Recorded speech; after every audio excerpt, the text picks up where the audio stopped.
At Subway, start your day the flavorful way by adding new guacamole to your favorite breakfast sandwich. Perfectly made with a hint of jalapeno, our guacamole turns up the flavor to your breakfast. Try it today on a hot and toasty egg white and cheese. Subway, eat fresh. The BS Report is a free-flowing conversation that occasionally touches on mature subjects. The BS Report. The BS Report with Bill Simmons. Welcome to the BS Report, taping this on a Wednesday afternoon. Not sure when it's running yet. A comedy legend. Oh, you hate that. It means I'm old, basically. No. I guess it does. Yeah, you're right. It means I'm old, and it means that my peers will hate me more for being called a legend. All right, so I'm going to recant. So a longtime comedy writer, veteran of the business, Robert Smigel. Veteran is also a bad word. Veteran's bad, too? Yeah, it implies that I'm old. Comedy writer Robert Smigel is here. Yeah, comedy writer's okay. Accomplished comedy writer. How about that? And puppetician. Puppetician, I didn't even think of that. Yes. I've been trying to get you to come on for like a year. You have. Or maybe even more than flattered. that. And you don't really like I haven't doing done an interview in, I don't know, like 5 years. I mean, I like to do them when I have something to plug. I feel kind of navel-gazy. Right. At the moment. But we have a lot to discuss. I'm a big fan of yours. And Thank you. You were persistent, and I was flattered. And you're in my vortex. You've touched a lot of different things that I love over the years. I have fondled many things that you love. Yeah, one of the reasons I want to talk to you, I think the timing is good for this, is SNL is starting next week. I think the 39th season. That's right. And your first season was 1985-86. So the transition season. Yeah, it's the kindest way to put it. So there's been, in the 39 years, and my life has spanned all of SNL, basically. I was 6 when the first show started, and I started watching, I think, when I was 8 or 9, because they started showing them at 10 o'clock. So every once in a while, they'll have these transition years where the old stalwarts go away. They bring in the new ones. Much fewer and further between by design. Right. But this year, the timing was such that 4 incredible performers all left, and like a year before,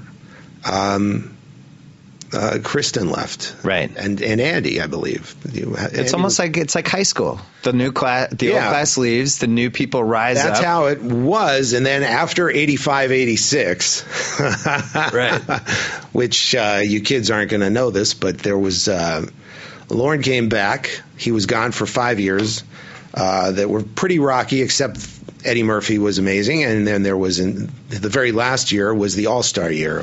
See, I'm very partial. I think the All-Star year gets a bad rap. The All-Star year is fantastic. People look at it as an amazing year. Well, it was like a non-Lorne year, so it's not that cool to rave about I've made fun of that in cartons and things like that. Yeah. But Martin Short, Billy Crystal. Yeah. My favorite characters ever are from that year, the Night Watchman. I hate when that happens. Oh, that guy? The two guys who would just talk about how they injured themselves and tortured themselves as if it was accidental, and then I hate when that happens. I love those guys. People still say that catchphrase. Nathan Thurm was in there. Oh, yeah. It was one of the best performances ever, Marty Short. But then and I was very lucky. I was in Chicago in a sketch group, and Franken and Davis were shooting a movie that they were starring in. They were playing. Was it One More Saturday Night? Okay. Yes. They played.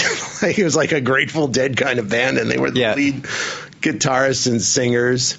And I don't know. In my opinion, it's the greatest movie of all time because it got me hired for SNL. A guy named Dave Reynolds, who was in my comedy group, got cast in the movie, and Franken and Davis saw our show just to be friendly. Yeah. They really liked it.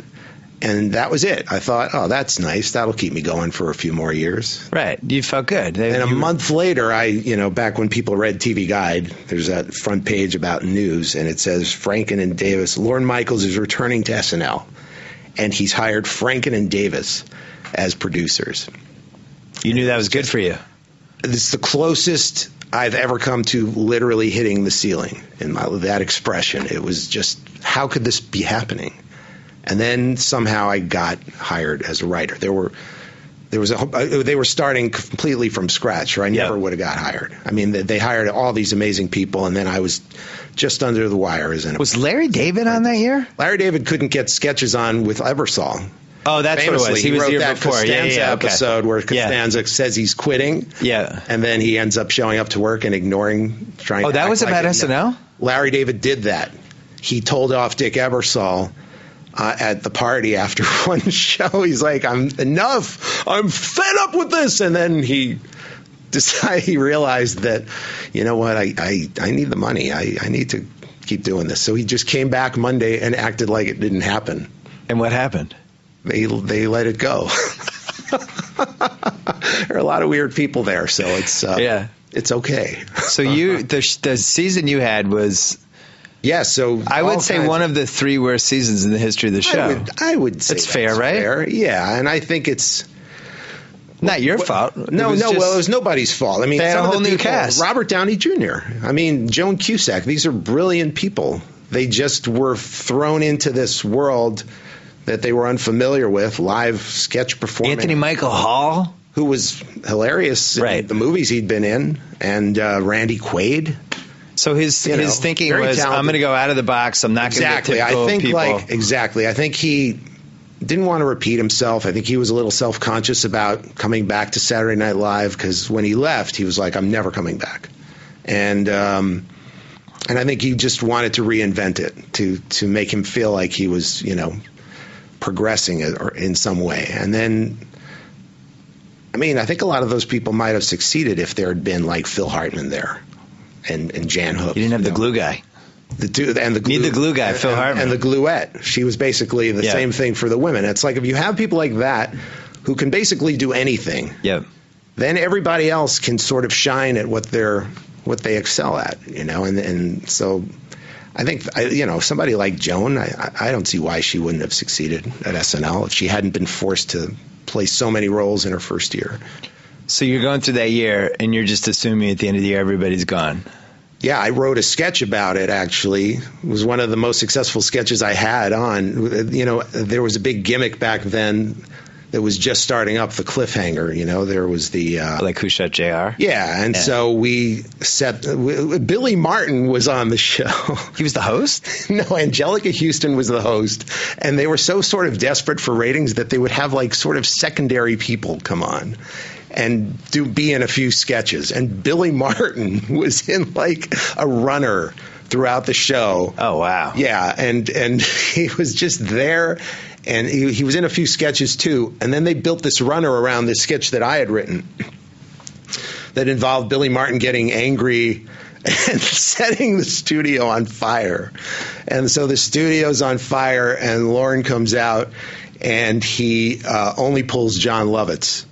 Oh, because he was the breakout star. Yeah, he was the breakout star. And it's all out of context now, but it was like one of the most successful and talked about sketches I had on my first year, and it might have helped me get rehired even. So you were winking to the fact that a lot of people were leaving. Yeah, and then Downey had this amazingly funny idea, which was on the credit roll. Yeah, it was like before the credits ran, it was like, who will survive, and then everybody's name had a question mark. Oh, nice. But so you just had Dennis Miller survived, Dennis and Nora, who were not thrilled with the sketch because they felt they had done well. They were the two. I think Dennis in particular was pretty offended because he had really done well. Yeah. Well, here's the one thing you look forward to. But then after the show, he gave me a hug and said he understood. And actually, he is a big reason why I was rehired. He recommended me over the summer. So then the next year's cast. Next year, first show, Phil Hartman, Dana Carvey, Jan Hooks, Kevin Nealon, Victoria Jackson, all added. And Lovitz, Nora, Dennis retained. And it was like a different world. And it was amazing. The most amazing thing about it was we had an incredible writing staff that first year. People who were fired are legends now, like John Swartzwelder is this guy. You maybe have not heard of him, but he became an original Simpsons writer and maybe the greatest Simpsons writer ever. He was my roommate that year. Yeah. And let me see. Carol Leifer, very funny comedian who wrote for Seinfeld later. Mark McKinney and Bruce McCullough, who became Kids in the Hall full-time. Incredible comedy group. Those are the people who were fired. And Jack Handey, I think, was even let go for a few months. And then they were like, this is ridiculous, and brought him back. They fired Jack Handey? I think he was let go for at least half the year. and then he was brought back. I might be wrong, but I think, and Jack Handey is the guy that every writer there looked at as like, because his stuff was untouchable. It was, he could, like everybody, there were amazing, great writers. Yeah. I mean, I could just go on and on about Jim Downey and George Meyer and Andy Breckman and Al Franken and, oh my God, me. And Conan and Odenkirk. No, but Jack's ideas, you would hear them and you would be like, I would never have thought of that one. Like I would write stuff that would work and kill, but other people could, not all of them, but some people could have thought of some of them. And those rooms are super insecure.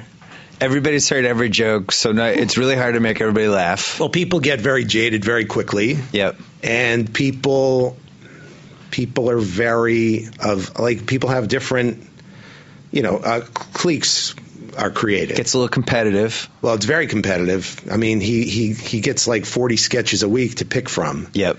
It's not the You're healthiest. lining with different cast members. Yeah. You have your little gangs. Well, there's that too. Like I really bonded with Carvey very quickly. Good guy to bond with. Well, yeah, I didn't realize that. No, but we just had a very similar sense of like we loved doing abstract impersonations and sort of playing with them and exaggerating them and that kind of thing. So, I mean, yes, you bond with certain people that you connect with. Like I bonded with Conan, obviously, but it's very competitive, and you're exhausted on Wednesday afternoon, and you're listening to these sketches, and you're tense. I mean, but you try to be fair and laugh at everything that's funny, whether it's going to hurt your chances or not. But are you amazed that they still do that show pretty much the same way all these years later when we now have email and the internet and all these things that seem to facilitate? Well, yeah. I mean, I used to write on a legal pad. This is how. It's like no one's going to hire me after this. He is old. How old is that dude? I wrote on a yellow legal pad for most of my career there as a staff writer. They didn't really have computers that most people used. Franken produced a laptop in like 1991, and I was like, get that thing out of here. I like the romance of seeing what I crossed out and watching the process and savoring it. And like 2 years later, you had a computer. Yeah, and I was just like, what was it?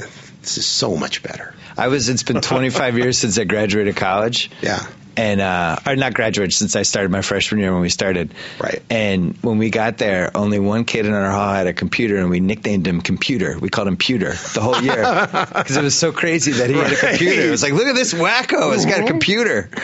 Yes. But yeah, so that's how much time Poindexter, changed. Beansley. Yeah. I would say that cast in the late 80s, actually, I might stretch it to when Meyer showed up, but just pound for pound, the best cast. I don't know. Because it had no weak spots. No, they're incredible.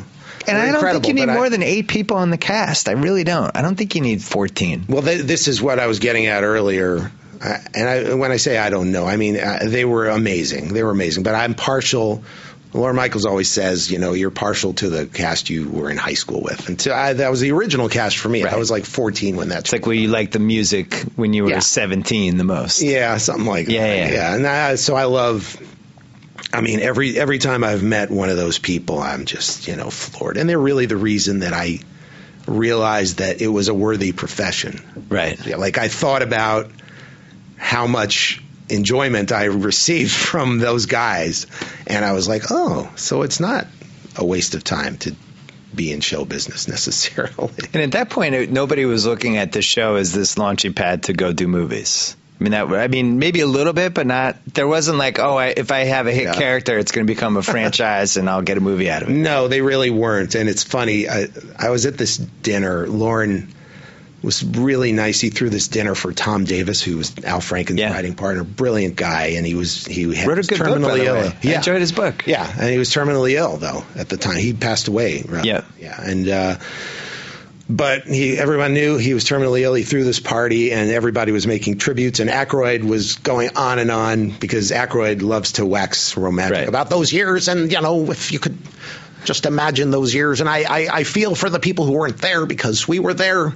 We weren't there to become famous. We weren't there for the money. We were there for the love. And then Murray comes on, And the funniest line, he's the funniest guy I've ever met, I think. Really? And he says, Danny's right. We weren't there to make money. We were there to make Lorne money. It's just like, man, just out of your head. I like how they weren't there to be famous, but like 30 million people are watching that show every week back then. No, but it was. I'm sure that might have helped a little bit. Yeah. Tiny. They figured out the famous thing by the fourth year when, like, Belushi and Aykroyd, I think, were they not full time the last year? I don't remember, but I mean, they were like. Well, they hit the trifecta. It's never been done again. What's that? They had the #1 album. They were in the hottest show. Yeah. And they had the #1 movie. All at the exact same time. I know. That will never happen again. You can't duplicate it. Will never happen. The closest SNL's ever come to being that relevant and on top of the world was when Tina did Sarah Palin. I agree. And it's so funny because I had just left the show. Oh, no. Literally, and I love the show. And I always dreamed, as much as succeeding at the show, I dreamed of the show regaining that cultural touchstoneness. And it happened, it came close many times and I had a wonderful experience there, but I just left and then that happened and I wrote to Lorne. It was like I stepped out of 30 Rock and fireworks went off. It was it's so strange. The thing about the 70s though is there's like 5 channels. Oh, I know. No, it's the same thing with Carson. It's the same thing. It's like it's such an advantage. It's impossible to compare, but I mean, you watch Carson though and you understand that he was pretty great. Did you write Carcinio? Yeah, I wrote all those. You made Carson angry.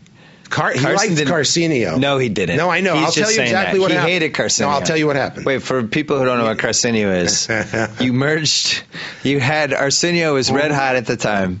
Yeah, and you guys wrote a sketch called Carcinio where Carson was trying to match the Arsenio energy and came out. And it was basically Carson crossed with Arsenio. Yeah, but that wasn't the one he hated, actually, I swear. I'll tell you what happened, because he was angry. Okay.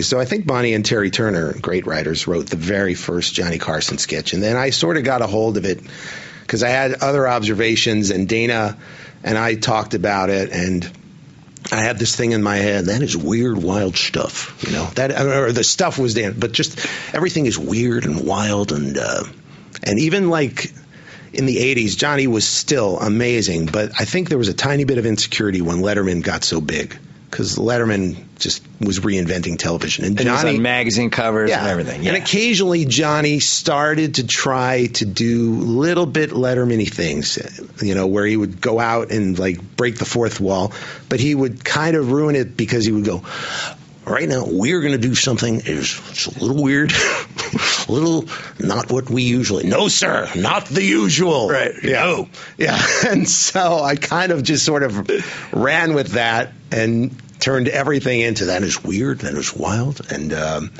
then we had a few good ones with Johnny, and then this Arsenio thing. Well, then Hartman as McMahon was kind of the secret.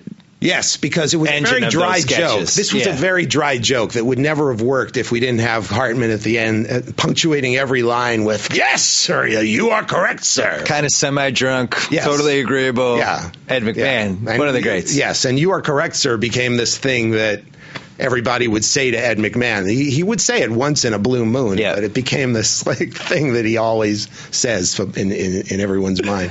But so then we do one, because I was always like, I'm like, this is Saturday Night Live, man. We got to hit him. I believed in that. I was always like, you got to go for it. There was a little rivalry, though, with Carson and Saturday Night Live, though, I thought, right?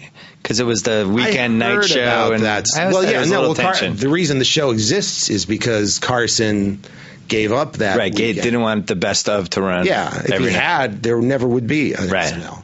But so he opened a door for it, and as he did for Letterman, and but he so Arsenio had become really big and really hot, and this was a mean sketch. This was not the Carcinio, but first we did a sketch where Arsenio came on as Chris Rock as Arsenio, and Johnny, we wrote it like that Johnny didn't even know, like it was almost like he was out of touch. Like, no, I understand that you have a new show, Right. And it says here that your show is hot and that ours is, ours is a little out of date. I remember that. I did not know that. Out of touch, yes. Yeah. Did you know that, Ed? Yeah. Yes. That was a sketch Johnny didn't like. That was the one that made him mad. I knew one of them made him mad. And actually, what made him even angrier, I don't know why. I'm sorry if I'm digressing too much into this. Johnny's daddy's not going to care. No, I mean, but for your show, if it's boring. I love it. Yeah, okay, good. No, I'm on board 100%. So the first guest, we always had like a first guest before like the real meat of the show, of the bit. And so in this case, originally it was Jan as Sinead O'Connor.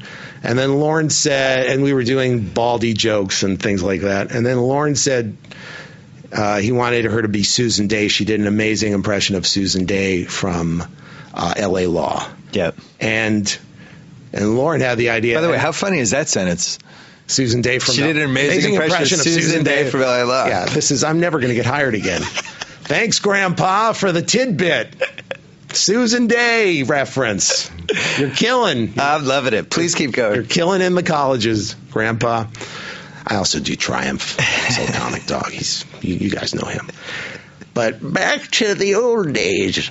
So he does this. So Lauren actually had the idea, and you could have him mix it up with the Partridge Family. So we did that. We wrote a thing where the Partridge and Johnny took it. We were still going for like the show is a little rickety, but Johnny took it as like somehow he actually said on the Tonight Show, and if you heard this, Ed, they're calling me senile. And it just broke my heart because I love Johnny Carson, and the idea that he would have thought we were attacking him like that just killed me, And then we didn't do any Johnny sketches for the season. You backed off. Until I had the Carcinio idea, and then he actually spoke to Dana Carvey and said, now that one was good. I like that one because it makes fun of both of us. Interesting. Yeah. And that was the crazy thing about Carcinio. It was making fun of Arsenio. He had extended fingers. But you were played by Rob Lowe. That was another one I wrote. Oh, that was another one. That was a totally different. What was the one, Rob Lowe? That was the Arsenio Beckman show. Oh, that's right. That was like a pale white guy. That's right. Carvey was Carcinio. And then Carvey it was sort of a similar idea, but I don't know, somehow it was fresh again. Because I remember when Rob Lowe did Arsenio Beckman, I was like, oh, Rob Lowe's funny? Nobody knew. Funny. He turned out to be really funny. Yeah, everybody knows that now. Yeah, that was, he was just like dude from 80s movies. Yes. So the other one you wrote, so Sinatra, he was the Timberlake of his time. Right. Sinatra you went with. Sinatra. With, yes. And that was eventually turned into, Sinatra. With Hartman. Well, Bonnie and Terry, it's so funny. They wrote the first one. They wrote a sketch where Sinatra and George Michael go at it. Because Dana used to do George Michael. Yeah. Did this really funny bit where George Michael would talk about his butt and how it has healing powers. It was like the original Chuck Norris. Yeah. Except it was George Michael's butt. Can do anything and can solve anything in it. And then Frank Sinatra wrote a crazy, or at least it was a Sinatra style public flogging of George Michael. Like it was a letter he wrote in the LA Times, an open letter to George Michael. I don't even remember what George Michael had done to deserve this, but it was like all Sinatra speak. I hope this didn't send George Michael on a spiral. It might have. I think it Sinatra calls you out in the LA Times. You end up in a public bathroom. I think it was pre-public masturbation too. Yeah. All right. I don't know what he was complaining about. I got no problem with the public masturbation, baby. It's this other stuff. You do your thing. It's the music you're doing. No, so. And then I wrote a McLaughlin group sketch, which I prefer to the Sinatra group because it's more insane and abstract. But then a couple of weeks, and it was a huge hit where Dana Carvey played John McLaughlin, a guy who had a roundtable show, kids, in the 1990. Yeah, who's his equivalent Actually, now? I think he's still on, but he's like on PBS 3 or something. Who's his equivalent then? Chris Matthews tried it for a while. Yeah. But now, so anyway, and then I did one with Sinatra that became one of the most famous things I ever wrote. And I wrote it with Terry Turner and Jim Downey. They helped me write that one. It's in my top 4. I don't know what the ranking is. Yeah, it's on the Rushmore. Well, you got to have Cowbell. Cowbell's got to be in there. It's on there. And Dick in a Box has to be in there. I don't count that as a sketch. Oh, okay. That's in the digital video sphere. I would count those two, and I would count the Al Gore George Bush debate #1 which was very important to the show. Kind of brought the show back. Jim Downey came back to the show and just wrote that all by himself, and everybody was talking about SNL again. That was like the year 2000. It would come in waves, though. The SNL, it's dead, it's back, it's dead, it's back. Yeah. And I remember like in the early 90s. That revived it, that sketch. Then I think Tina Fey's general presence was a huge, and her Sarah Palin, obviously. Well, no, earlier than that, Will Ferrell a little bit. Will Ferrell was amazing. I consider him the best cast member ever. I really do. I was going to ask you that, so you'd have him number one. I do, because if you consider, you have to, I'm as nerdy as you about this, obviously, and to me, I mean, they're all so many amazing people, but if you break it down into categories, and it's like impressions, so like a 5-tool player and athlete, exactly, yeah, and who covered the 5 tools the best? Impressions, versatility. Check. Yes, he could be in sketches that were where he was just a regular guy and be hilarious. He could do the Jack Handey kind of stuff. Own the Room, he could do that. Own the Room, but I mean, and recurring characters. Recurring characters, so that's 4. So the I don't know if there were really 5 tools. I don't know. I was really trying to push the 5 tools. Curly hair is very important. I'm second all-time cast members. Curly hair? Yeah, because I count curly hair as very important. So you said, Will Ferrell won. Will Ferrell won, and then I don't know. Then everyone's fighting for second, because Phil Hartman has now become super underrated. I think Bill Murray deserves a lot of attention. So he's the funniest in the room out of anybody. He's the funniest person I've ever met, I think. And that's really hard to say, because I know Conan, and I know... Yeah, you know a lot of funny people. I know a lot of funny people. And Sandler's unbelievable. But Murray's just like, he's everything he would say would just kill me. And I mean, just in terms of funny in a room. Like, yeah, Steve Martin's probably my hero of all time. But, What about, I always thought Farley... Farley was the most hurricane force of nature. Farley was if you're just going on pure funny and explosively funny, yes, he is. He's the most explosively funny person who's probably ever been on the show. And the Matt Foley, that would be in the top. It should be in your top 5. Bob Odenkirk wrote that. Except for the end. I had to put the end in because Bob wasn't on the show anymore. He wrote it at Second City, and I always regret this on some level. I think it's the best character sketch in the show's history, and but it didn't really have a dynamic ending for television. So I wrote the part where he's like, "Matt's gonna shadow you.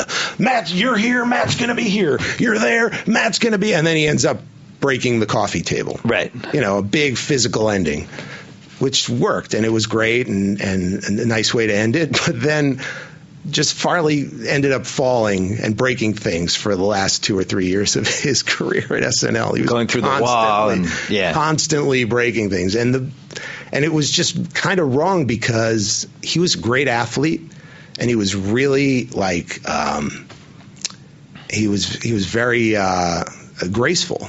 And it didn't make sense, and he fell a lot in Tommy Boy. Yeah, I guess you have to be graceful to fall funny too. But, I mean, he started, we would just make fun of it after a while. Like, okay, Chris, we need a triple box stop this time, Okay, so Fatty falls sideways? Yeah. He was a smart guy. He had a healthy cynicism about what made people laugh about what he did. When that transition year happened, that 95, which was another good example. Yeah.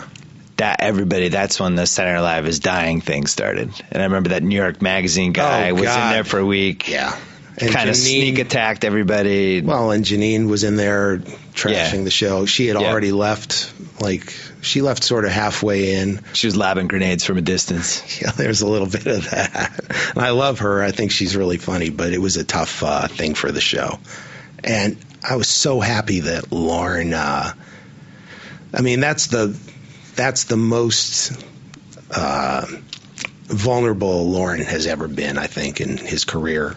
Yeah. And I was worried that he wasn't going to come back, and he did. He actually invited me to produce under him, which I didn't want to do. I think there was a perception that everybody thought that, of course, he wants to do it, because I was such a second-guessing wise guy. Right. But it was not a job I really coveted. I like writing. I loved being the head writer at Conan because we were starting from scratch, and we created 100 bits that they ended up doing for years and years. And that was the most exciting job I've ever had. Yep. But, you know, but even that job I burned out on because it got to the point where, okay, we figured out the show. We've pared away the stuff that isn't working and made it the best show for Conan. And now it's just a talk show where you have to redo, you know, let's do actual items Jukebox. again. Yeah. And then it just wasn't fun anymore. I don't remember if you told me this or where I heard it, but I remember you talking about how hard it was to create the Conan show, not just because he had never hosted anything, right? But Letterman was quite hot at that point. He had just switched networks. He was in the full-scale resurgence. Yeah. He had a lot of imitators. Yeah. And your goal was to not imitate him in any way possible. Yes. Lauren would call it defining yourself by what you're not, which was... I was obsessive about it. Like, I wouldn't allow so many things that first year, especially. Just, I wouldn't have, like, you know, no backstage guys, no stage hands on camera. No goofy stage hits? Yeah, no found humor, basically. Yeah. And Conan understood. It was like, he does found humor, and we're going to be the show that makes everything up.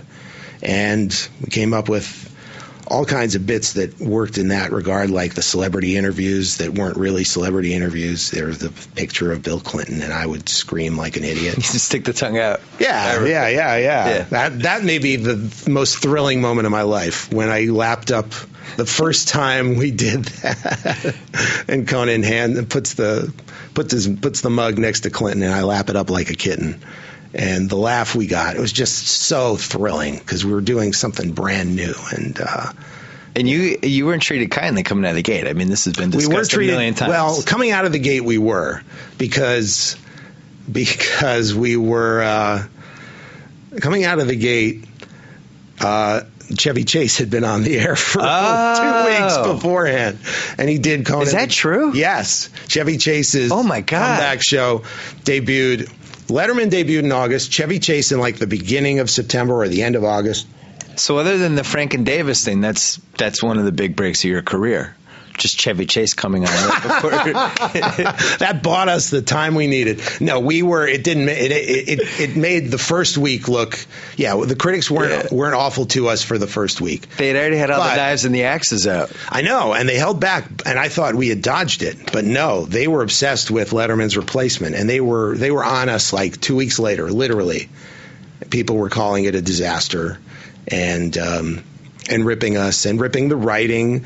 And what I was going to say about that SNL year, 1985-86, was a similar thing where the cast was not really working for Saturday Night Live, but constantly I would hear the writing sucks, you know. And I knew that I was working with people that I was, you know, in awe of. And Lauren, you know I mentioned the ones that were fired, but they paled compared to all the ones he kept, including me. Yep. He kept the majority of the writing staff, and I'm telling you, that first show when the new cast came, it was like we knew we were set. We knew everything was different. Harvey Hartman, Jan, Kevin. It was just like, and it was this crazy, more validating than any Emmy could ever be. You know, it's just like, oh wow, see, guys who know how to do sketch comedy and make the audience feel comfortable because they're confident. Same writing staff. And everything's fine. So you're almost like this coaching staff that got a new group of players to all of a sudden you're winning games and making playoff series. Exactly. Like, change the general manager or something. I don't know. And the same thing sort of happened with Conan, where, you know, Conan will be the first to say that the biggest problem with the show was that Conan wasn't comfortable, you know, on camera. And obviously, some of that had to do with some of our material because I wanted the show to be nuts. I mean, I had people interrupting interviews. You know, I had characters who would be like this is Doug, Conan's neighbor, and he'd be sitting next to Gore Vidal, and then he'd get interrupted by this guy at the door who's like, "Hey, Conan-y, how you doing?" It's just a character. Conan's forced to play a sketch, and Gore Vidal is totally puzzled, and Conan's been on TV for like 3 days. Right. So now and then the bit's over, and then he has to go back and sort of regroup the Gore Vidal interview. When did you feel like he had command? Because I know for Jimmy, I always felt like comedy's all about confidence, and that's the thing, especially with hosting a late night show. Yeah.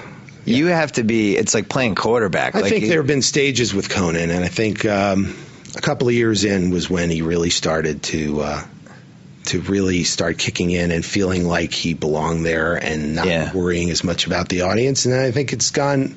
There have been ebbs and flows, or whatever the expression is. Like, I actually think when Andy left the first time, Conan became a better host. It was a good training thing for Conan, because it wasn't until then that he really had to learn how to fill time without a net, without anybody to talk to. I mean, he had Max still, but Max had already been established as like, he's funny because he's kind of stiff, which Max fully embraced and was cool with. But so it created this challenge for Conan that I think took some of the pressure off, because it was like, okay, now I've got to fill time by myself, and it's kind of ridiculous, this whole pursuit of filling time on television.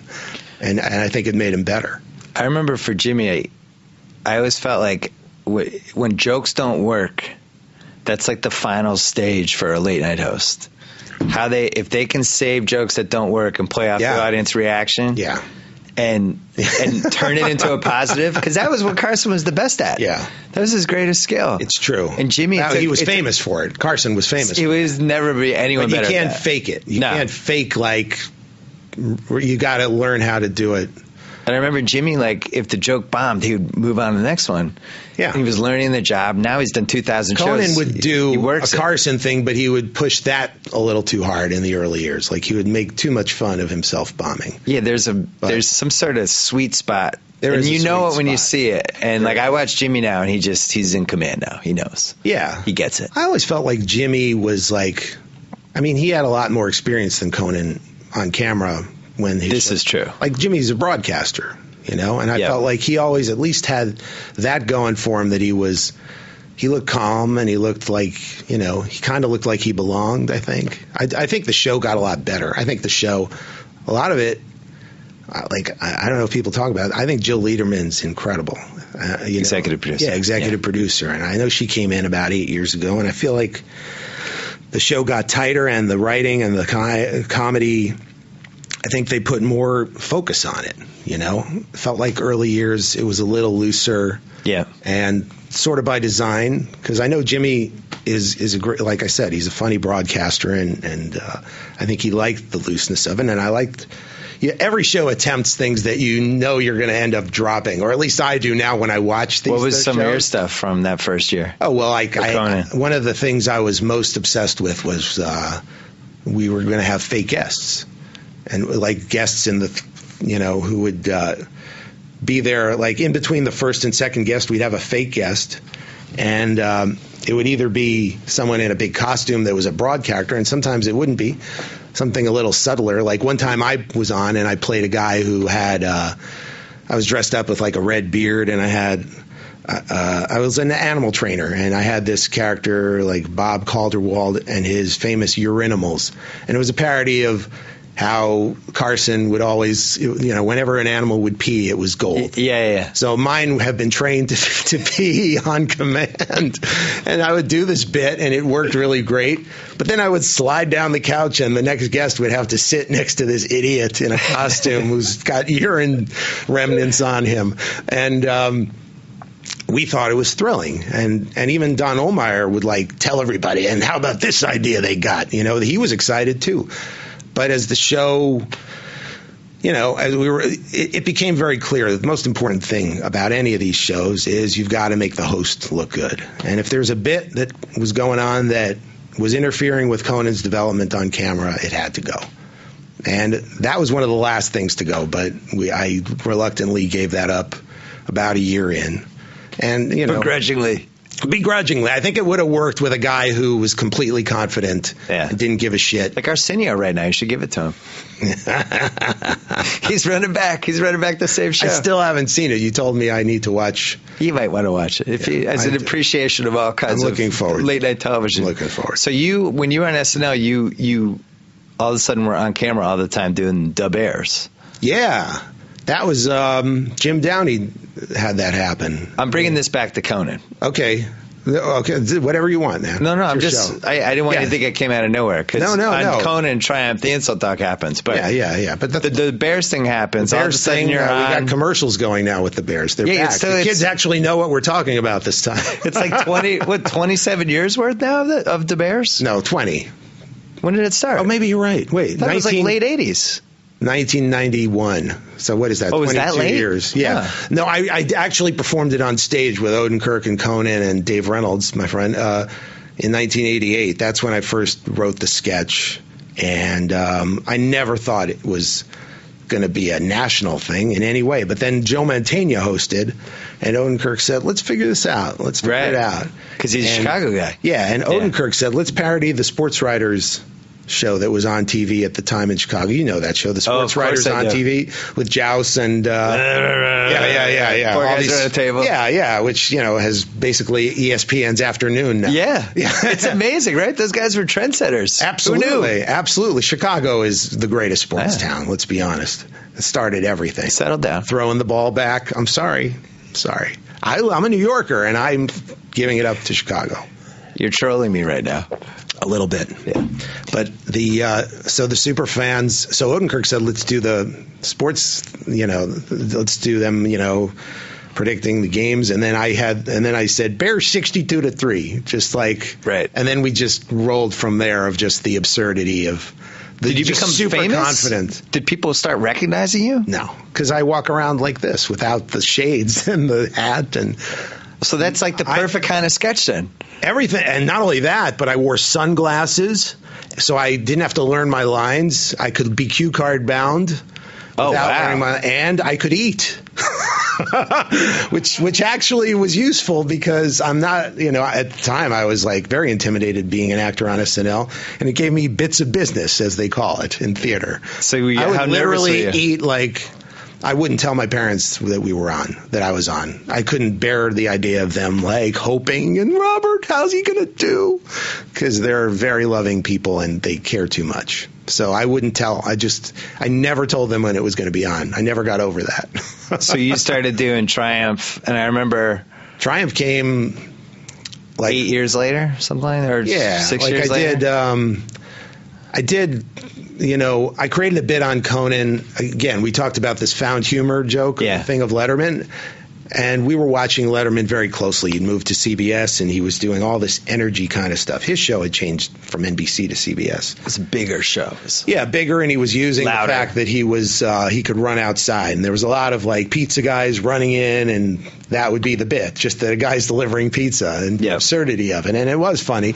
And one time it was like, ladies and gentlemen, the Westminster Dog Champions. And they just ran down the aisle from outside. And I just was like... So our version, of the show of that would be, let's do puppets. My wife had found these Triumph. There was like a store called Mabel's that had a rack of realistic-looking animal puppets, which was one of my crazy rules that all animals that we do on the show have to be realistic-looking. I had a lot of arbitrary rules. Sounds like it. Yes.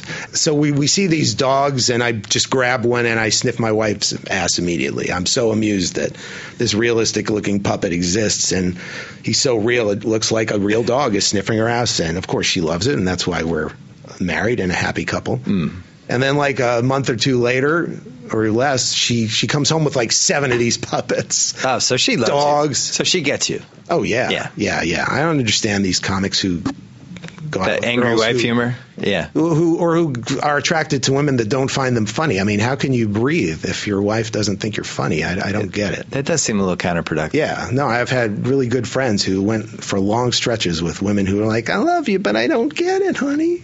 Yeah, not going to last. No. So so she got me these things, and then I had this idea to do, okay, so our Westminster dogs will be puppets, and we'll just say, that these animals just get more and more talented every year. And so we would introduce them one at a time and give them really pompous names: Champion, Triumph's Honor of Whitehall. And it started out with like an animal a puppet singing, the theme from, what's that, Whitney Houston, The Bodyguard. Yeah, I will always love you. Two dogs coming out dueling banjos, and then another puppet lights his own farts. And one puppet was a Jack Nicholson impersonator, so we had a paw, and the puppet would like pull his hair back and do a horrendous impression. And I made them all talk like with this voice. Yeah. Even back then, that was like one of my arbitrary rules, that all dogs sound like they're, Russian immigrants. Because in my mind, it's smart. It's perfectly logical now. Now in this, how else would dogs possibly talk? No, but I grew up with Russian grandparents, and I don't know. That was the voice I always heard when I was like a kid. So you bring the puppet on the show. It was literally like 4 years later, I call up John Groff, the head writer, and I'm like, you still do that Westminster bit? Because it was Westminster. I thought of maybe insult comic. I think that'd be funny. And then I just showed up, picked the Rottweiler one randomly. Was this for Conan's show or Dana Carvey's show? No, this is Conan's show. Okay. Dana Carvey's show was 8 episodes. There was no 4 years later. Well, I thought you did Triumph on Dana Carvey's show. No. Oh, the animated started on Dana Carvey. Yes, the cartoons did. Dana Carvey launched something. Yeah. It's Triumph. And then I did it in rehearsal, and I had written out the For Me to Poop On. And at that time, it was really, the joke was completely on the dog. It was like, this dog sucks at insult comedy. Every punchline ends with For Me to Poop On. Yeah. But still, Frank Smiley, this segment producer who's the best in the business, and he's still here at Conan, and he comes up to me, he said, "That's going to be huge." Like, what are you talking about? I'm telling you. He actually talks like that. He's like a Broadway Danny Rose kind of guy. Yeah. And then we kept doing it. It was a big hit, and we kept doing it, and it didn't even have a name. It kind of became a way to roast the guests a little bit. That's kind of predated the roasts. That started. That's the how it celebrity started. roast took off in 2000 again on Comedy Central, or 2002, whatever. Yeah, I mean, but it was after Triumph. Yeah, it was. I don't know that I get any credit for that. But I think you should get credit. I'll take it. Maybe partial credit. Like, does money come with credit? No, I don't care. Partial credit. Partial creative. I don't care. Respect credit. It's odd. I actually did. I did one of those roasts in the early days, like a Friars roast of Rob Reiner, back when it was like, they televised that. Yeah, it was on Comedy Central. I remember that. I've seen every roast. Yeah, I got to go first or second, and I murdered. And then didn't you? But did you do the how much Penny Marshall? How much is that dog in the window, or is that Jeff Ross? No, I was like, I get nervous about women's looks. There are a few subjects I try to. Jeff Ross did it. Yeah. It was tough. Yeah. Rob Reiner didn't like that one. No, I focused more on his girth. Yeah. His absence of hair, his beard. My best joke was like, "I love the beard and the weight. You're like Orson Welles without all that genius baggage." And I humped his head afterward. It was very nice. So the best one Triumph ever did, I'm sure, was J-Lo, just because of her giant ass. That was a big. I mean, not the funniest one, but just for Triumph personally, I think that was his greatest. Triumph was, well, he didn't get to sniff the ass, if you recall. J-Lo. I thought he did get to sniff it. Did a really funny move and pushed Triumph away. He never got a faint whiff? Nope. I asked for it. Kim Kardashian's available. Yeah, no. If you want to go down that road. I know. I don't know if Triumph would go down. Doesn't like to repeat himself. But no, I went back to Kimmel. Kimmel was sitting there, and Carson. They were right behind J-Lo. Yeah. Like, all they wanted me to do was make fun of Kimmel and Carson, or Carson. That's all they wanted me to do. I saw J-Lo like right in front of me, and between commercials, I like walk up to her looking as pathetic as I can with my balding head and my, I have a dog, and can I ask her can I do a question, and is it okay? And she's like, "What's the question going to be?" We'll just make some jokes. Is it about my butt? Yeah, I got one about your. How did she put it together with the dog puppet? I don't know if she knew that sniffing and the dog. I don't know if she knew it would be about sniffing. She's so smart, that J-Lo. You can't see anything by her. She senses that people are aware of her ass. Very savvy. Yeah, so she went along with it, and then she was very angry afterward. They cut it out of the rerun. Oh, she was angry? Yeah, it's very weird because she was angry, but Eminem was the next year. That was the most famous angry person. Yeah. Although, was he really angry, or was he playing to be angry? He was angry, but his managers are cool, and they let it go. That was great for Triumph. I know, and the crazy thing is, I was heartbroken at the time. I had all these great jokes for Eminem. Yeah. I was with Moby, and this is the craziest story. So I'm sitting, they plant me next to Moby, and they say, do your Moby jokes, and then go after anybody you want. Eminem, we're going to plant Moby here, so he's just a few rows behind Eminem. Because Moby had just attacked Eminem for being homophobic, a few months earlier, and then Eminem I remember. Slammed him in that song that ended up winning the video of the year that year. Bad feud. Well, here's the funniest part. So we sit down a few rows behind Eminem, and Moby had been all the way on the other side of the Radio City or wherever we were. They plant him 2 rows behind Eminem, and Eminem notices, and this is Eminem. Hey, pussy. He said, hey, pussy? Yeah. What the you doing here, pussy? He says it to Moby. Yeah. He was furious. It's like, what the he thought they were with him. And Moby says to me, I didn't realize he was this mad. And I'm like, well, there's no time to change it now, so we'll just go with it. You're forging ahead. And then this is what I did. So I talked to the cameraman. There's a guy holding a single camera, and I say, just do me a favor. Whatever happens, just stay on Triumph. Don't widen if anything crazy happens. I really don't want to be seen. That's something that makes me nuts. I can't stand, even when I do remotes now, I get nervous about YouTube showing, because I hate it, when you see the dog and me. You're a perfectionist. I'm a perfectionist, but I just feel like it looks lame when you see me doing it, and it ruins it for the kids. And it's like a wrestler with the getting the mask taken off. Yeah, and the kids think Triumph's real. You don't want to ruin it for the kids. I don't blame you. So anyway, we got interrupted. I was about to do my Eminem jokes, and they cut away because they sensed trouble. Eminem put his hand on Triumph, is like, I got my TV time, yo, I got my TV time. And he just puts his hand, he was kind of trying to be cool about it. And then Proof, his buddy, he was with and Obi Trice, I think, were the 2 guys who were flanking him. And Proof just takes, I had a sheet of jokes. Yeah. I don't memorize these things, and especially when I can prepare and a controlled thing like that. He just grabs my sheet of paper and just tosses it in the air. But it wasn't on camera because this cameraman stayed on me. But Proof had and everybody was like, are you scared? They were going to kill you. What are they going to do, whack you in the theater? It was like being in a wrestling sketch. That's what it was like. And I was like, no, nobody was going to hurt. Proof had a smile on his face. Right. And I'm trying to explain that to people, and I wanted to go backstage. And because I had this idea that Jimmy was the host, Fallon, and I was like, I could get a neck brace, and Jimmy could say that Triumph's okay, and and I know Jimmy would have wanted to do it, and I could have done some of my jokes that way.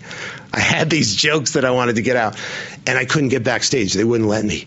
No, Eminem's mad. Who knows? He'll blow up the building. Because he had never been bigger than he was that year. He was huge, and he really was mad, and he felt like they were screwing with him. Because Christina Aguilera, I think he'd had a thing with her.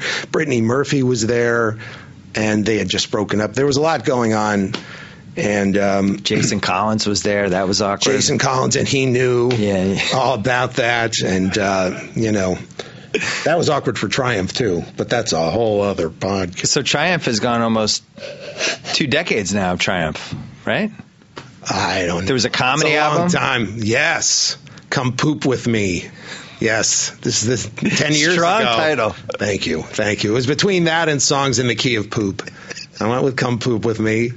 And it was a funny album, but I just did it as a lark. I thought, let's just parody comedy albums from the 60s. They used to have these dirty song albums, Belle Barth, those kind of. I thought maybe it'll sell 100,000 albums. That'd be amazing, And I thought it'd be on a small label. And then Sandler's like, you doing an album? Let's do it. We'll do it with my label. What if you do it with my label? And so Warner Brothers was like, yeah, we're in. And they just had different expectations. And the thing sold big right away because people really did love Triumph, but it was such a filthy album. And it literally just dropped off a cliff, at 120,000. So it made the money back then? Yeah, probably, but still, it was just I've never seen. It was just it had no legs. Sounds like you have regrets about the Triumph album. I don't know. I made the album I wanted to make, but it wasn't as they were disappointed. I think they wanted. And I could have made a more successful album. I learned that people really love the insults and the tension between Triumph and not the animal sex is like the little icing on the cake. So if somebody was going to go on YouTube and go look at one Triumph thing that you've done, what would you recommend? Well, everybody's seen the Star Wars one, so I wouldn't recommend that one. That's the most famous one. Triumph went. What's your personal favorite? What's the one that you would say? Go watch this? I did one with Jack McBrayer last summer in Chicago that was really fun. We went to the Wiener Circle. Do you know that place? No. It's sort of like organized racism. It's a little nutty.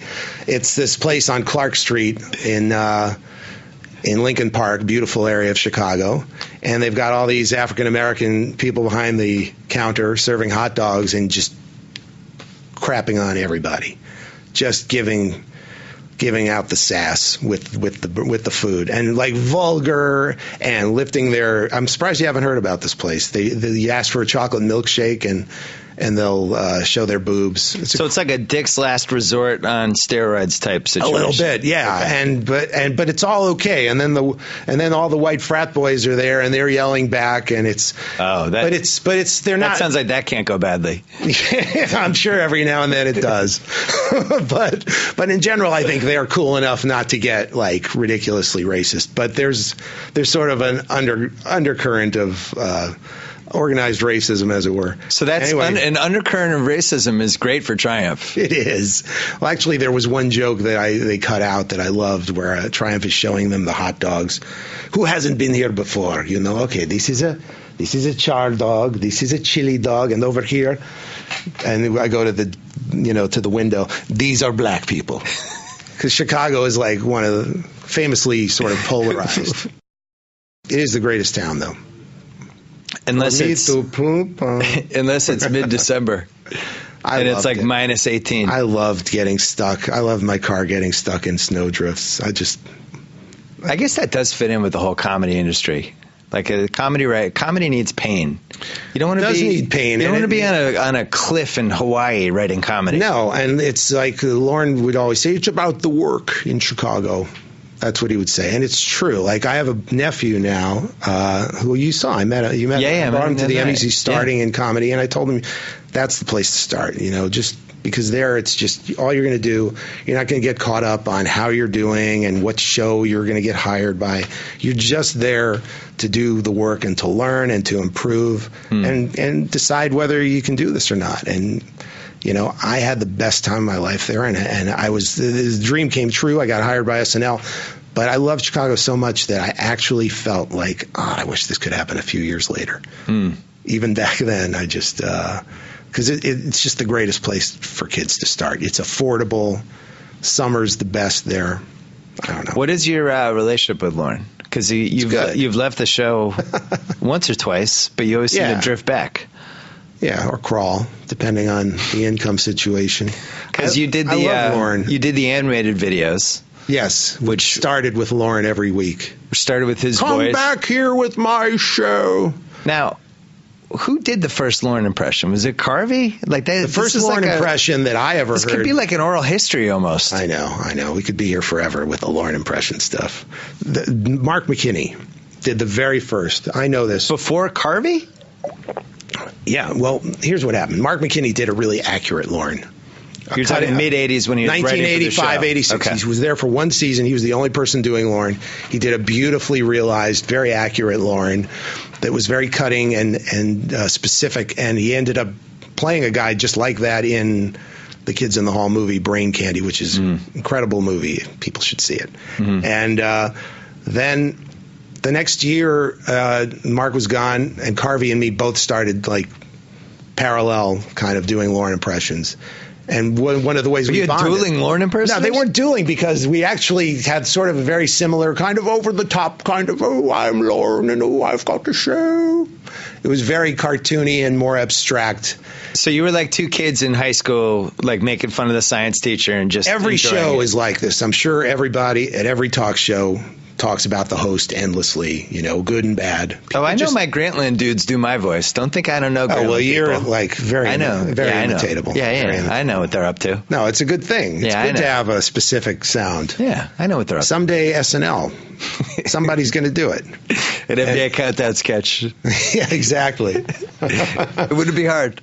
I'm trying to think. So who else is on that now? You got... Well, we'd have Magic, who could easily be done. Jalen Rose, I think, could be done. And then Doug Collins, who's got a lot of too quirks. many black people in the sketch. Yeah, that's true. Talking about Saturday Night Live. We'd have to outsource for a second. We'll have to bring Fred Armisen back and, dip him in 2 Obama makeups. Well, they hired 5 new white people. I think they still have... They still have Keenan and they still have Jay Farrell. So they could do it. Yeah, they could do it. Yeah, Jay could be... Keenan could be Magic. Yeah. This is going to happen. I'm going to make this happen. But I have to finish Stephen A. Smith. I'm not done with him. Oh, yeah. We should mention you wrote the Stephen A. Smith. I did write the first one with McKay. I had the idea, and I told Adam McKay, I was at his house, and I was like, I got this thing where Stephen A. is just, he takes it so seriously. And this hurts me to tell you this, LeBron, but because we are so tight. And and then I was vacationing with LeBron James. Yeah. We were in Mexico. James and we're like twins out of the same womb. And now I want to do Bayless. But Hader left. But Bayless is so funny. Jesus. Oh, and Stephen A. Have you ever heard Stephen A. on the radio? Yeah. When he does The Love Doctor. Have you heard this? No, I haven't heard The Love Doctor. This you got to get tapes of this, man. I will. He gets his voice down like this, and he calls himself the Love Doctor. I swear to God. And he gives advice. Phenomenal. He gives advice to guys who call in sports radio. Oh, I wish we could have this for granted. Love advice. I swear to God, he does this, and he just affects that voice, and he says things, and then it comes up every now and then, like, I'm sorry, Ryan Rucco. I would love to go to the MetLife Stadium with you this Sunday, but let's just say I have better plans. I swear to God. What do you mean? Wait, how did we get into this? We were talking about... you were talking about the Lauren impersonations. Writing your show. No, Lauren impersonations. I know. This is so many digressions. You said you and Dana would do dueling Lawrence. We would do... Well, they weren't dueling, like I said. Or not dueling. Actually, very similar. Accompanying Lawrence. Like I had, I think I was the one who discovered that the word show is a very... Show. He's sort of an Anglophile. He's sort of known as an Anglophile a little bit. And that's how he would pronounce it, show, and I'm going to put on a show. And then it just became this thing that everybody, would do, the word show. And Dana added things like just crazy stuff.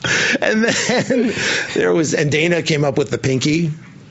That was like a controversy because Dana, this is Lauren looking at the... this is the board, and between dress and air, and it's got all the sketches, and Lauren is deciding what to do on Easter. Just sucking at his pinky. Yeah. Right. And then he'd ask, hey, Whitney Brown, Whitney, what do you think? And that became Dr. Evil's pinky, and Mike added a million wrinkles to Dr. Evil that was like a little bit. It got a little dicey there, though, with Mike and Dana Carvey. I think there was some pinky controversy. But, Dana and I did Lauren first, but Dr. Evil's like an amazing, right. Mike's my hero for doing that movie. Because before then, there weren't any, you could never have a not funny villain in a movie. You could never have a funny villain. There was always these comedies that... Well, they always had to be like John Lithgow and Cliffhanger, over the top. Yeah, they were always the saving the world stuff. It was that Ghostbusters thing. Yeah. And Ghostbusters was great, but then there came many... imitations afterward where it's always dragnet kind of stuff where you have to take the plot seriously.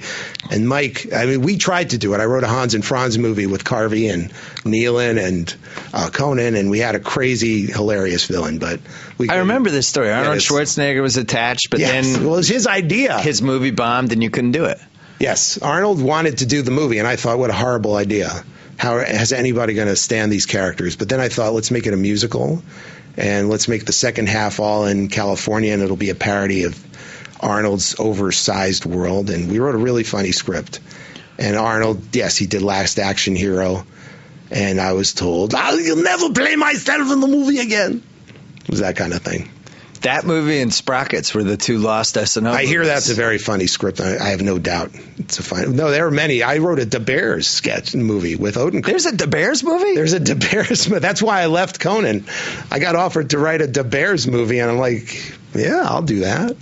And me and Odenkirk wrote one. It was crazy. Odenkirk had a great idea where it was during the baseball strike, and Odenkirk had this great idea. Let's make it. I wanted to make it sort of about sports being taken away from the regular fan, and Odenkirk had this idea of like having Martin Short play like this young inheritance guy who buys the Bears and wants to change Soldiers Field into like an exclusive 200 seat, like with just couches and piano bars, just like sort of a fruity guy, and call it Soldiers Club. And we had that going, and there was a whole parallel story about all the sports going on strike at once and how the superfans reacted to that. And then it ended with... This could still work. By the way, you haven't talked me out of this. It ends... this will talk you out of it. Okay. It ends with the superfans... and they come up with a sport called fanball during the strike by accident. They want to mobilize, so they go from town to town to mobilize with other, we're going to fight back. But they would only get into fights with the fans. Like they'd go to Boston, and Sandler wasn't famous, so he was going to do a cameo. Yeah. Can I curse? Are you allowed to curse? Yeah. And, the Bears would come, the fans would get there, and they'd be like, now we all need to mobilize because, even despite our differences between our superior town and your piece of crap town with your beans and your farts, and Sandler would be like, you, my Beantown rules, and then they would get into a fight, and everywhere they would go, every city, it would end up being a fight. And then one of them gets the idea that this could be a sport, fanball, where I can't remember what it was, but it was something like each team of fans would be in an arena, and they would have to pass their fan from one side to the other just by carrying him and punching out all the other fans. And in the movie, this becomes a huge success. It sounds like the internet. Yeah, I know. And Farley becomes a huge fanball star, his character, and then he gets to host Saturday Night Live. And oh man, this movie could have worked. And then I'm disappointed. And then anyway, in the end, somehow I don't remember how this gets to it, but in order to buy the teams back somehow and save sports, the superfans place a bet in the Indianapolis 500 that on a bus that Ditka is riding filled with bears in it, filled with the Chicago Bears. Because that was a joke in one of our sketches, Bears in the Indianapolis 500. Is Ditka driving? Yes, he is. Well, then I like the Bears. And so in the movie, this actually happens. And it's completely ridiculous. And by then, the studio had probably torn it up before they'd even gotten to that part. But I still haven't figured out a reason why this didn't happen. Well, we did a live reading of it in Chicago, and it murdered, obviously, in Chicago. We did it like 3 years ago. Annual tradition. Yeah, we should, for charity. Ditka came, but then he won. I've had so much fun with the characters in Chicago. You have no idea. I went to a Mike Ditka roast. Oh, wow. It was insane. It's ESPN shot it. Walsh has it somewhere. You should ask him for it. It's insane. Everyone got drunk. It's all like Horning's there and Ditka and McMahon. I'm sitting next to McMahon. Now, edit this out if this is not a good thing to say, but so I'm sitting next to McMahon, who's, at the peak of his problem.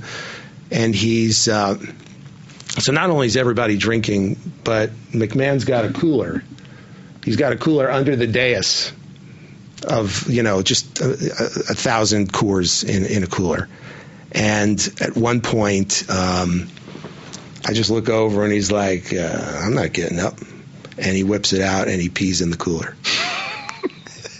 Really happened. It was a great moment in my life. There's a videotape of... No, that's not on video. No. I'm saying of the Mike Ditka roast. Yes. And potentially you could watch this tape, and at some point Jim McMahon is silently peeing in a cooler. Well, he might be off camera, but it's happening during, I'm going to get the... Hannah Storm is up there doing her 5 minutes. This would be the biggest Grantland Network video clip we've ever had. And then the other amazing thing that happened is that Ditka fell off the stage, which I don't think Ditka was drunk, but he's just the stage was drunk. No, maybe. Well, maybe so. Yeah, just by osmosis. Yeah, Ditka. Like Paul Horning was there, and he gets up, and Ditka crosses, and I guess the back of the stage had a lip that we didn't know about, and a curtain. There was a curtain in the back, and we didn't realize that the stage had no, it stopped at the curtain, which it shouldn't have. Right. It shouldn't have, but it did. And Ditka, I don't know if you can, is this a locked camera?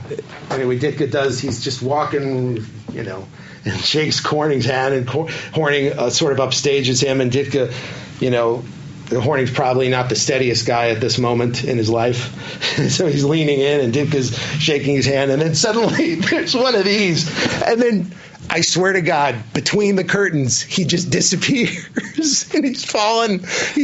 Oh my God! And I was horrified because this made 27 million YouTube hits. It was insane. It was the funniest thing, except I was horrified. I couldn't laugh. But now it's funny. I'm pretty sure McMahon was the one who screamed, "Down goes Frazier!"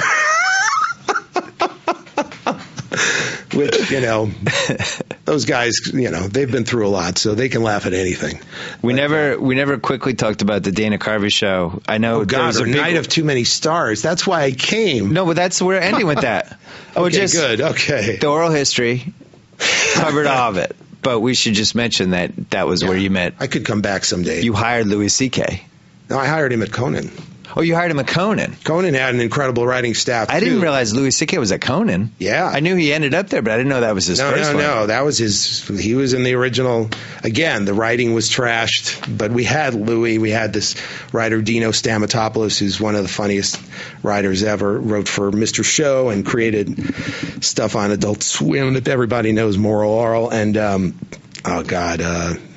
Dave Reynolds, who ended up co-writing Finding Nemo, and Bob Odenkirk was there for the early weeks.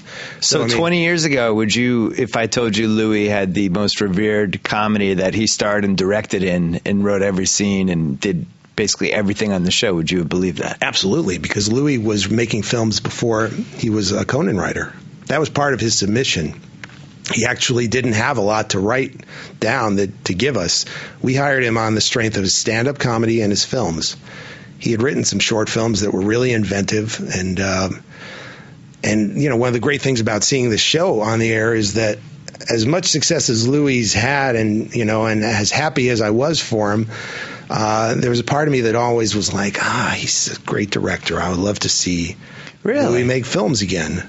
And he's not making films, but he's making is making films on cable. And it's certainly much more inventive than I think anyone who didn't know him was prepared for. Absolutely. Nobody knew he would, be such a good filmmaker and have these crazy jazz scores that he kind of improvises. He hires a musician and he just kind of works with the guy and they make it up. When I was talking to you at the Emmys and he came over. Yes. And it was clear that you guys have just a deep history.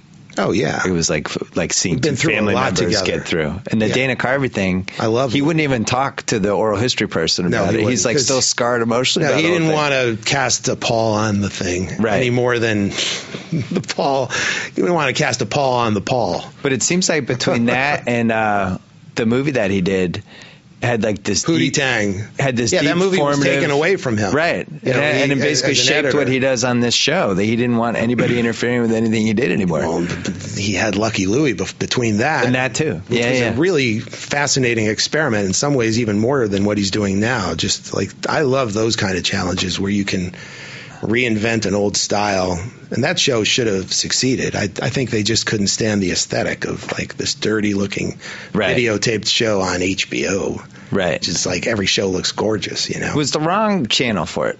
I think so, yeah. I think it feels like if it had been FX or who knows, I think it might have had a different destiny. I mean, they obviously need to work out some of the kinks with the show. Right. Just never felt like an HBO show. Some do, some don't, No, it definitely didn't. But sometimes there's a reason to do it for that. That's what I have trouble with these basic cable networks, because they're obsessed with branding. That's their thing. It's I'll pitch something that I just know is hilarious, and in my mind, and that it's going to work somewhere, and then it just doesn't fit in with what they envision their network shows look like. You know? What word of advice would you give you 25 years ago? Knowing all the stuff you know now. Would I give myself? Yeah, 1986 Smigel. Well, 2003 Smigel. Well, One piece. I still give it to myself. Just calm down. Don't worry so much. Is what I would say to myself.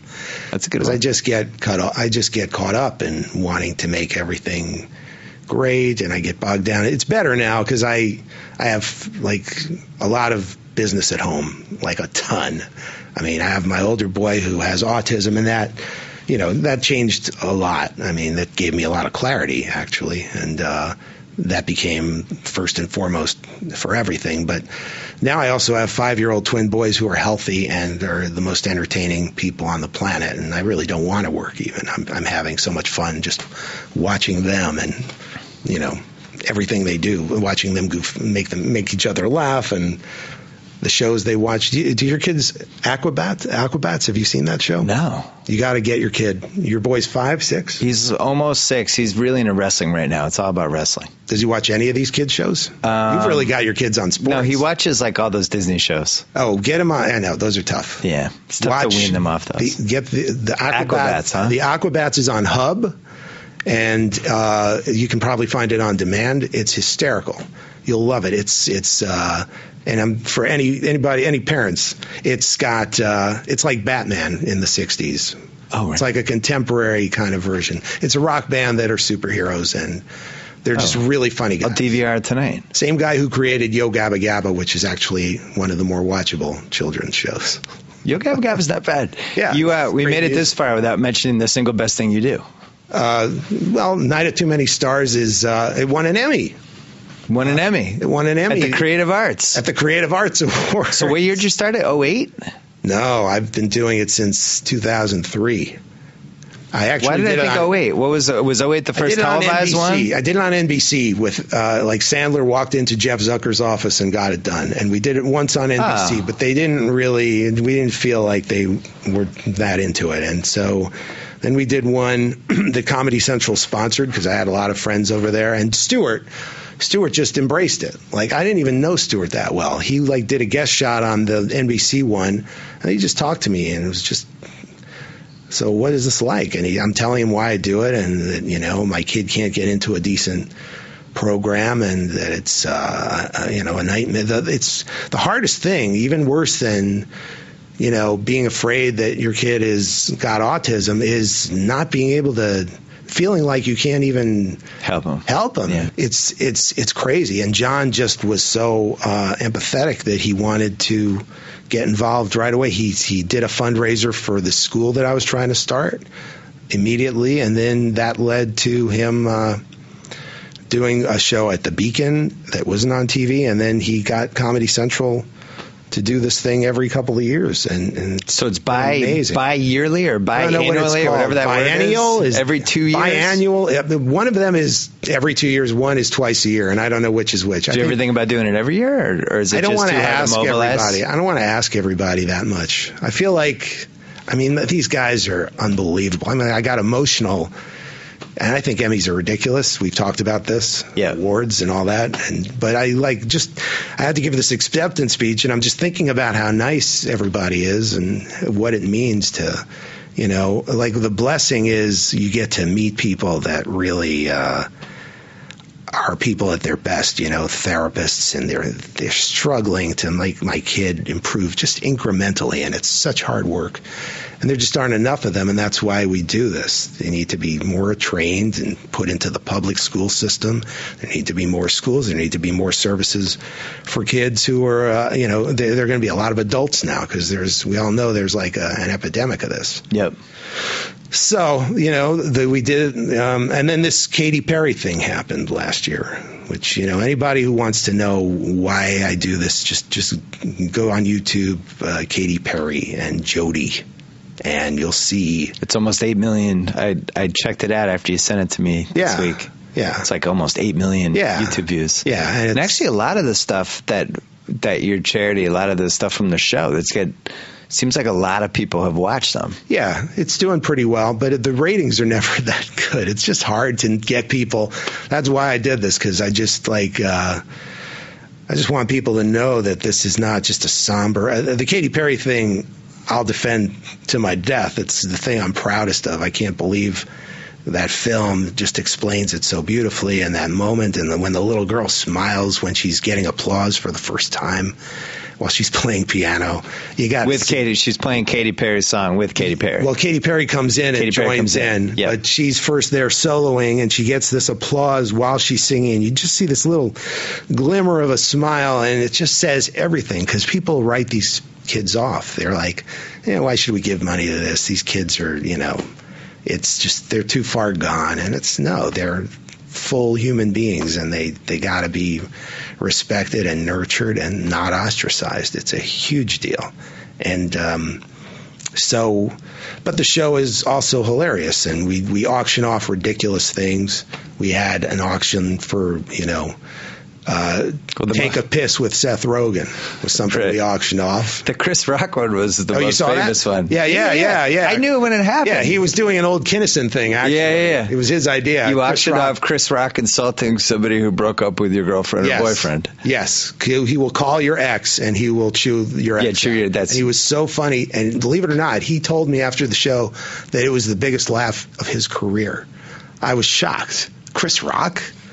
Yeah, he said it was the biggest laugh he'd ever gotten in his career, was that bit. So just everyday parents must come up to you, or a lot? I live in Jersey. I don't see a lot of people, but when I do, people are grateful, and that's very nice. But I do it because I have to. It's just like I can. So I'd be a dick if I got all these friends.